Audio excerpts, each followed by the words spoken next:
नमस्कार साथियों, मेरा नाम है आर.के. सिंह। संस्कृति आईएएस के प्लेसेस इन न्यूज़ प्रोग्राम में आप सभी का स्वागत है। आज के इस एपिसोड में हम बात करने वाले हैं जिस प्लेस की, वो है उत्तर प्रदेश का जिला फैजाबाद, जिसको अब अयोध्या के नाम से भी जाना जा रहा है। और अभी हाल ही में देश में हुए चुनाव में यहाँ पर बड़े उलटफेर देखने को मिले हैं, जिसके बाद से ये लगातार चर्चा में बना हुआ है। तो आज इसके बारे में हम संक्षिप्त रूप से देखेंगे। आगे बढ़ने से पहले आपके लिए एक सूचना है। सूचना क्या है कि संस्कृति आईएएस कुछ खास आपके लिए डिस्काउंट लेके आया है, जिसमें 50 से लेकर 75% का डिस्काउंट आपको मिल सकता है। ये जो ऑफ़र है ये 7 जून तक वैलिड है और इसमें बहुत सारे जो ऑनलाइन कोर्स हैं, लाइव है, पेन ड्राइव और जो डीएलपी कोर्सेज़ हैं उन पर आपको छूट प्राप्त हो सकती है। इसी में शामिल जो कोर्स हैं वो यूपीएससी के बहुत सारे कोर्स हैं और स्टेट पीसीएस के सारे कोर्स शामिल हैं। अधिक जानकारी के लिए दिए गए नंबर पे आप संपर्क कर सकते हैं। आगे बढ़ते हैं, देखते हैं तो जो न्यूज़ है जिसके कारण से जो फैजाबाद है या कहें जो अयोध्या है वो लगातार चर्चा में बना हुआ है। न्यूज़ है फैजाबाद जो लोकसभा सीट थी, यहाँ पर राम मंदिर पर भारी पड़ा सपा का पीडीए कार्ड। हर क्षेत्र में हावी रही साइकिल। अब देखिए यहाँ पीडीए कार्ड कहने का मतलब क्या है, तो जो पीडीए है ये है पिछड़ा, दलित और अल्पसंख्यक कार्ड। यानी कि यहाँ पर क्या है कि जो फैजाबाद है यहाँ पर ये जो तीन कह सकते हैं कि तीनों का मिलन जो समीकरण था वो बीजेपी पर भारी पड़ा। और बात करें तो जो फैजाबाद लोकसभा निर्वाचन जो क्षेत्र है ये भारत का जो यूपी राज्य है उसके 80 लोकसभा सीटों में से ये एक है। और यहीं पर अगर हम बात करें तो जो राम मंदिर कार्ड था जिसका बीजेपी ने बड़े स्तर पे यहाँ पर प्रचार किया था और इस कार्ड को जनता के बीच में लेकर वो आया था, लेकिन यहाँ पर जो सपा का कह सकते हैं पीडीए कार्ड है वो भारी पड़ा। और फैजाबाद शहर की बात करें या इसके आसपास के जो क्षेत्र हैं वहाँ से लेकर यहाँ के जो ग्रामीण क्षेत्र हैं वहाँ पर इस पीडीए कार्ड ने ऐसा ध्रुवीकरण किया जिससे बीजेपी की जो चाल थी इस पूरे क्षेत्र में बिगड़ गई। और यही नहीं, यहाँ पर जो बीजेपी का भगवा किला है उसको भी ढहाने में इसने प्रमुख भूमिका निभाई। और यही कारण है कि यहाँ पर जो बीजेपी के कैंडिडेट लल्लू सिंह थे जो पिछली बार जीत के आए थे, वो क्या है कि यहाँ पर के जो सपा के कैंडिडेट अवधेश प्रसाद थे उनसे वो हार गए। और इसी कारण से क्या है कि ये पूरा जो क्षेत्र है ये चर्चा में बना हुआ है। क्योंकि पिछले दिनों की बात करें तो यहाँ पर अयोध्या में जो राम मंदिर निर्माण हुआ था इसको काफ़ी बड़े स्तर पे प्रचारित किया गया था और अंतर्राष्ट्रीय स्तर पे इसकी चर्चा हुई थी। और इस कारण से ये माना जा रहा था कि अयोध्या की जो सीट है इसमें सबसे बड़ा जो लाभ होगा बीजेपी को होगा वो राम मंदिर कार्ड के कारण होगा, लेकिन ऐसा कुछ भी देखने को नहीं मिला। तो ये चर्चा का कारण था। अब इसमें थोड़ा सा अगर हम आगे बढ़ें, अगर बात करें कि आखिर यहाँ पर जो बीजेपी है वो हारी क्यों, उसके पीछे आखिर कारण क्या है, तो कुछ महत्वपूर्ण कारण हम देख सकते हैं। जैसे बात करें तो यहाँ पर जो बीजेपी का मुख्य ध्यान था, जो फोकस था, वो मूल रूप से जो अयोध्या का रीजन है, जो शहरी क्षेत्र है, जो राम मंदिर के आसपास का क्षेत्र है, उस पे खास करके ध्यान दिया गया। और वहाँ के जो ग्रामीण क्षेत्र थे, जो रूरल क्षेत्र थे, जो काफ़ी पिछड़े हुए हैं, वहाँ विकास की अभी भी उस स्तर पे पहुँच नहीं हो पाई है और वहाँ के जो लोग थे वो सरकार से नाराज़ थे और उसका परिणाम हुआ कि यहाँ पर बीजेपी को हार देखने को मिली। दूसरी बात करें तो यहाँ पर जो राम पथ का निर्माण हो रहा है और इसके समय बहुत सारे जो घर हैं जो तोड़े गए, अभी तक उनको मुआवजा प्राप्त नहीं हुआ है। तो ऐसे लोग भी क्या थे, सरकार से नाराज थे।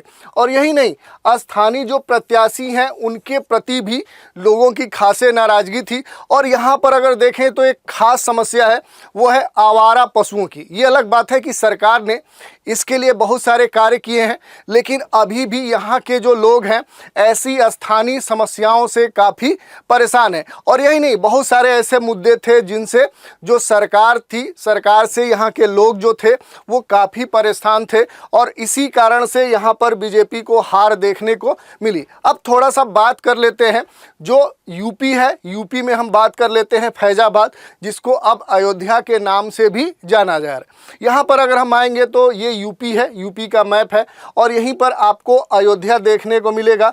जो ये अयोध्या है इसके आसपास आपको बस्ती जिला, गोंडा जिला, बाराबंकी जिला, रायबरेली, सुल्तानपुर और अंबेडकर नगर आपको देखने को मिल सकते हैं। तो इनकी सीमाएं या इन जिलों की जो सीमाएं हैं वो यहाँ पर फैजाबाद से लगती हैं, तो ये आपके लिए महत्वपूर्ण है। इसके अलावा अगर हम बात करें तो यूपी में आप आएंगे तो यूपी के लगभग पूर्वी और मध्य क्षेत्र में ये डिस्ट्रिक्ट आपको देखने को मिलेगा। ये जो डिस्ट्रिक्ट है ये सरयू नदी के, अगर थोड़ा सा दूसरे मैप की बात करें तो ये जो फैजाबाद है यहीं पर आपको एक नदी देखने को मिलेगी, ये नदी है सरयू नदी।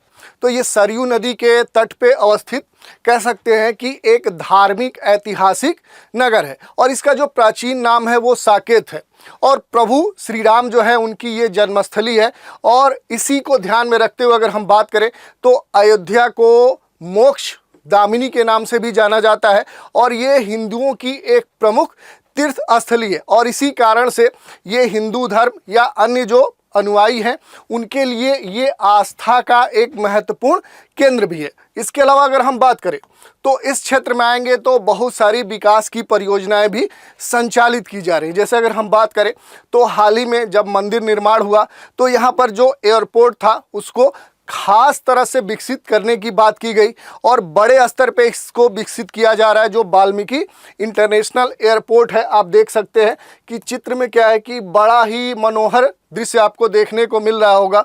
इसी के अलावा अगर बात करें तो यहाँ पर ग्रीन फील्ड की बात की जा रही है और इसके द्वारा यानी जो ग्रीन फील्ड परियोजना है इसके द्वारा यहाँ पर माल या सामानों का निर्बाध प्रवाह किया जाएगा। और यही नहीं, जो इस क्षेत्र में काफ़ी भीड़ भाड़ की स्थिति है उसको भी कम करने का भी प्रयास किया जाएगा। और यही नहीं, यहाँ पर जो एयरपोर्ट बन रहे हैं और जो पीएम गति शक्ति प्रोजेक्ट है इसके अंतर्गत बहुत सारी परियोजनाएं यहाँ पर संचालित की जा रही हैं, जिसके द्वारा यहाँ पर आर्थिक, सामाजिक और जो लॉजिस्टिक कनेक्टिविटी है उसको बढ़ाए जाने की बात कही जा रही। यही नहीं, यहाँ पर अगर हम देखेंगे तो सरयू नदी के तट पे बहुत सारे जो घाट हैं उनको घुमाने के लिए या यहाँ पर जो महत्वपूर्ण मंदिर है वहाँ का दर्शन कराने के लिए यहाँ पर एक प्रोजेक्ट सरयू रिवर क्रूज भी चलाया जा रहा है। एक कह सकते हैं कि यहाँ पर अभी हाल ही में एक जटायु नाम का क्रूज भी संचालित किया जा रहा है, जो क्या करेगा कि यहाँ की जो प्रमुख घाट हैं वहाँ के दर्शन कराएगा, यहाँ पर जो मंदिर है उनके दर्शन कराएगा। तो इस दृष्टिकोण से क्या है कि ये महत्वपूर्ण है। इसके अलावा अगर हम बात करें, अगर हम आएंगे यहाँ पर फैजाबाद या अयोध्या में, तो यहाँ के अगर हम टोपोग्राफी की बात करें तो ये पूरा जो क्षेत्र है ये जलोढ़क मृदा, जो सैंड है, रेत है, बजरी है, उससे ये पूरा निर्मित है। इसके अलावा अगर हम बात करें तो इस पूरे क्षेत्र में जाएंगे तो आपको कोई भी पठारी क्षेत्र, पहाड़ी क्षेत्र, इस तरह की कोई भी भौगोलिक स्थिति देखने को नहीं मिलेगी। ये जो पूरा जिला है ये क्या है कि गंगा के मैदान में अवस्थित है और यहाँ पर अगर जाएंगे तो इसका जो क्षेत्र है वो क्या है, इसका एक ढलान देखने को मिलेगा जो पश्चिम से पूरब की तरफ है। और इस क्षेत्र में आएंगे तो दो नदियाँ प्रमुख रूप से देखने को मिलती है। जो सबसे प्रमुख है वो है सरयू नदी और दूसरी यहाँ पर मरहा एक रिवर है जो स्थानीय नदी है, क्षेत्रीय नदी है, वो आपको देखने को मिलेगी। अगर हम खनिज संसाधन की बात करें तो ये जो पूरा क्षेत्र है ये खनिज संसाधन भीन है, यानी यहाँ पर 9 के बराबर खनिज है। मूल रूप से बात करें तो इस सरयू नदी क्षेत्र में जो भी यहाँ पर मृदा है या इससे जो भी सामग्री प्राप्त होती है वही खनिज के लेवल पे है, बाकी यहाँ पर कोई खनिज नहीं है। तो इस तरह से हम देख सकते हैं कि यहाँ पर जो फैजाबाद है और जिसको हम अब अयोध्या कह रहे हैं, तो इस क्षेत्र की जो प्रमुख बातें थी उन पर हमने चर्चा की। अब इसी पर एक प्रश्न देख लेते हैं। प्रश्न क्या है, दिए गए निम्नलिखित शहरों पर विचार कीजिए। पहला है बाराबंकी, बहराइच, गोंडा, फैजाबाद, बलिया। पूछा जा रहा है कि उपयुक्त शहरों में से कौन सा से शहर सरयू नदी के तट पर अवस्थित नहीं है। विकल्प है केवल एक, बी है केवल दो, सी है 2 और 3 और डी है कोई भी नहीं। तो ये हमने देख लिया कि जो अयोध्या है वो आजकल चर्चा में क्यों बना हुआ है और इसके पीछे कारण क्या है और इससे जुड़ी हुई जो भी महत्वपूर्ण बातें थी उन पर हमने चर्चा की। तो आज के इस एपिसोड में इतना ही। आज का एपिसोड आपको कैसा लगा, अपनी जो प्रतिक्रिया है वो हमें कमेंट के माध्यम से आप प्रेषित कर सकते हैं। तो आज इस एपिसोड में इतना ही। नए एपिसोड में एक नए प्लेस के साथ फिर मिलेंगे। तो आज आप हमारे साथ बने रहें, इसके लिए धन्यवाद।